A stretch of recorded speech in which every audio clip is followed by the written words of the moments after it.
22 घुम्ती इलाकाबाट देखिने भ्यूहरू हेर्नुहोस् साथीहरू। यो 22 घुम्ती हो। 22 घुम्ती कटिसकेपछि तिल्चो जानको लागि करिब 30 मिनेट जतिमा तिल्चो ताल पुगिन्छ साथीहरू।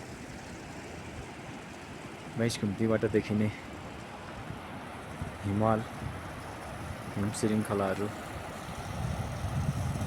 यस्तो रहेको छ साथीहरू।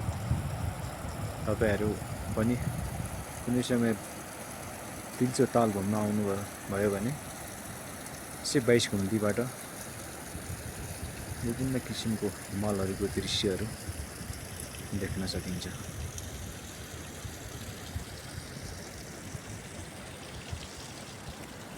डाँडाहरू पाखाहरू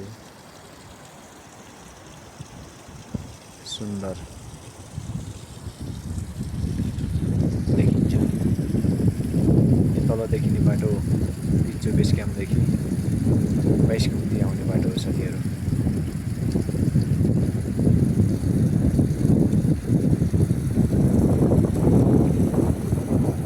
तपाईहरु पनि तिल्चो घुम्न आउँदै हुनुहुन्छ भने यो मनोरम दृश्यहरू अवलोकन गर्न सक्नुहुनेछ। यो यी साथीहरू 22 घुम्ती, यहाँ 22 वटा घुम्तीहरू छ। यो 22 घुम्ती कटिसकेपछि